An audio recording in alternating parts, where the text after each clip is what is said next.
Imagine, if you will, a garden. A garden like any other garden. And it's tended by a man. A man like any other man, only more so. This garden has secrets and surprises to be revealed to this man. Some good, others bad. Because this is not just any garden. This is a very special garden that's located in the Veggie Zone.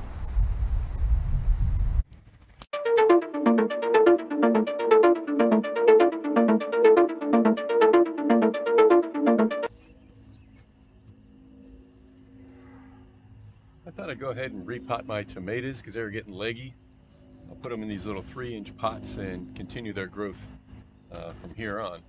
I've already done the Romas. These are the San Marzanos. And of course, I had to find my dirtiest jacket to be on camera today.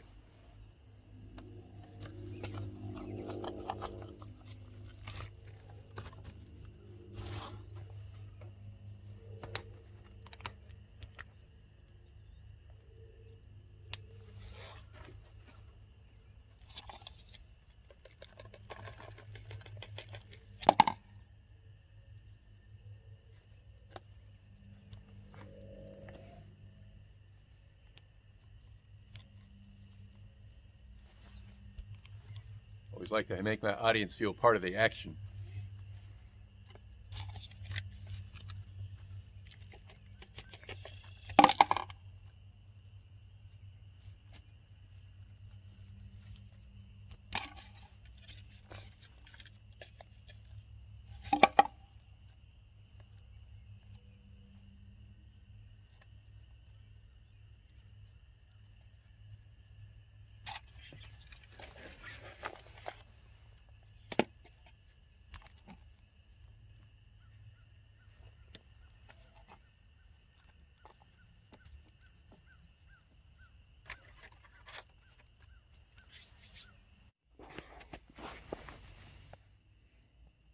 Here's a tray of Romas I have ready to go in the 3-inch pots.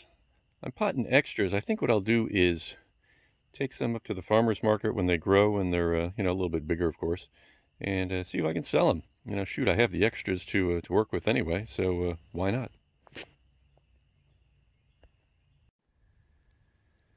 Well, as it appears that we're not going to have another frost, I went ahead and got the beans and squash and cucumbers and really some of the other later spring seeds going.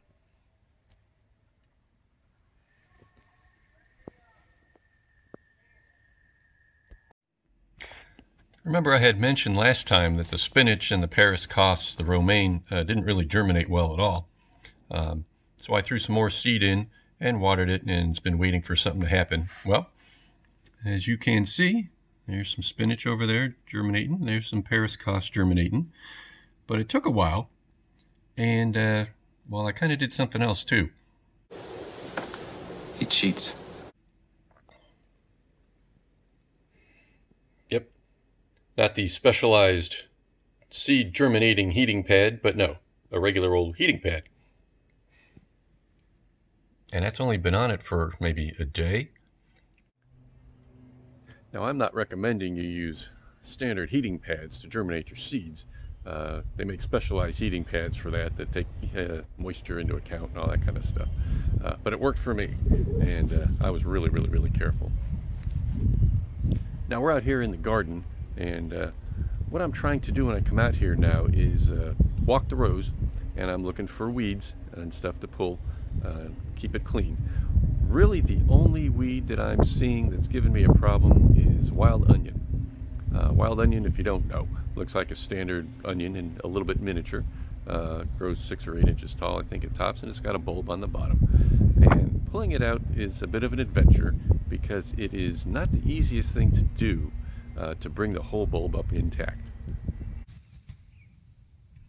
Now, as Charles has mentioned before, one of the keys to keeping your garden weed free, especially with the persistent weeds, is to keep pulling and forcing the plant to use energy. The hope is eventually it'll use more energy than it really has, so it'll give up. So that's what I'm trying. And trying. And trying.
I'm doing a little experiment where with the cabbage and the Brussels sprouts and the cauliflower, planting by the moon. I'm supposed to put it in the ground anytime between now and I think the 28th of March.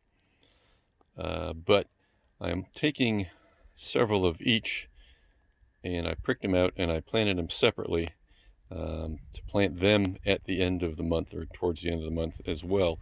And I put some other ones, directly in the soil just to see what happens. We'll see which ones do better if either set does better. As an example, here's the cauliflower that I actually put out in the garden, and as you can tell, it is just so tiny. I don't know if it's going to make it, but we're going to keep an eye on it and see.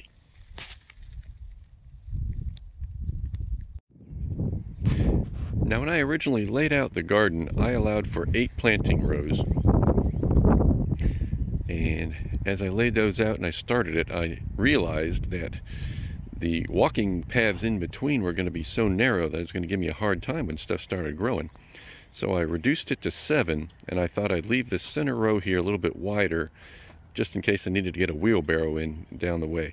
I think I've kind of rethought that. What I think I'm going to do is just make these 2 planting rows that border it wider and make this a standard width walking row, just to give me a little bit more room growing wise.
I hear weather coming. Better hurry up.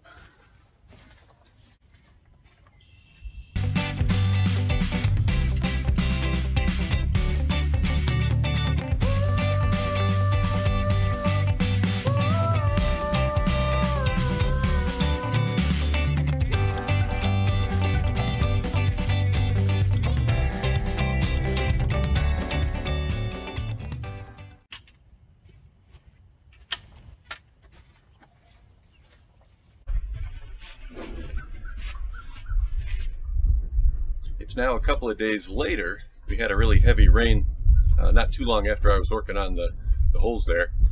And so we're back to decent weather, a little breezy today, a little cool, but we're going to continue on with the gate posts.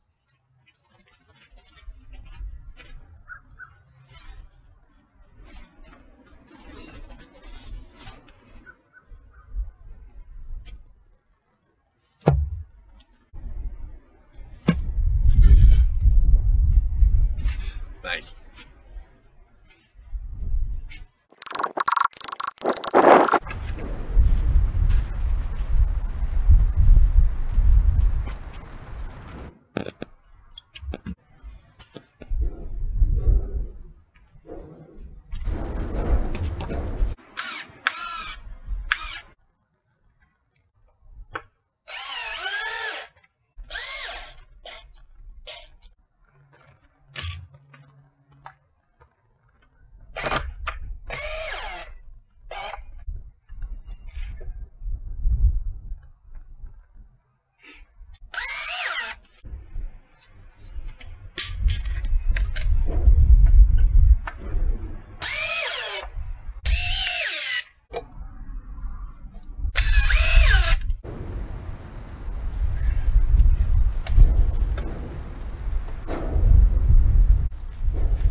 Now for the concrete, and voila. instant concrete.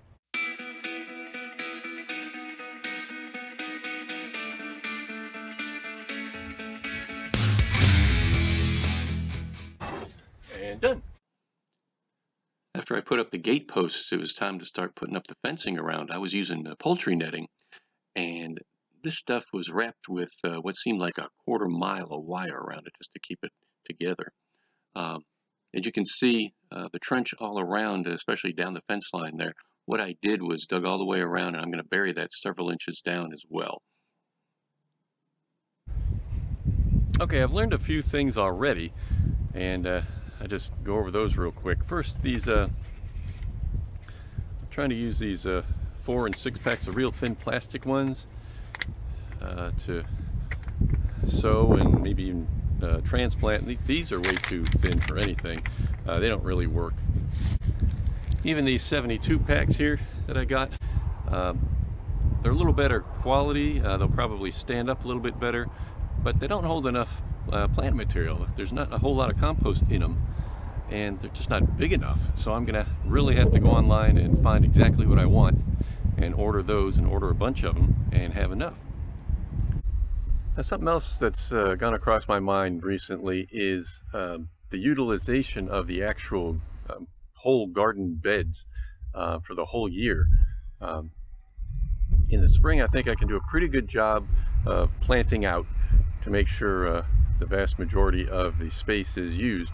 But then once crops start coming in and I get a harvest and I'm replanting or whatever, you know, sowing, anything like that, I'm not sure at this point, of course, how well I'm going to be able to do that.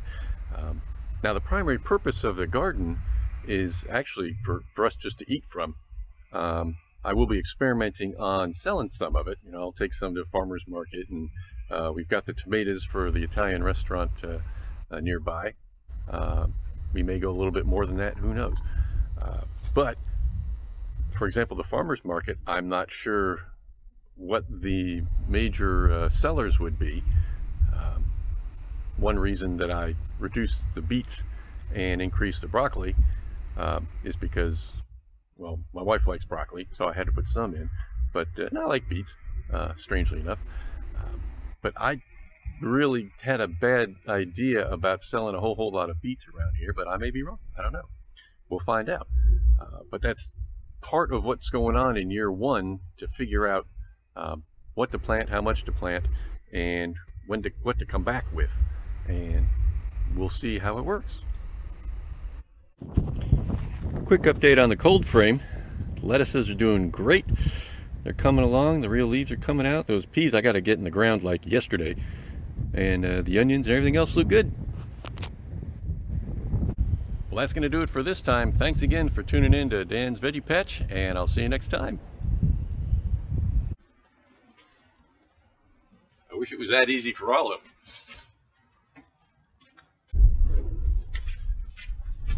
Battery always dies at the best time.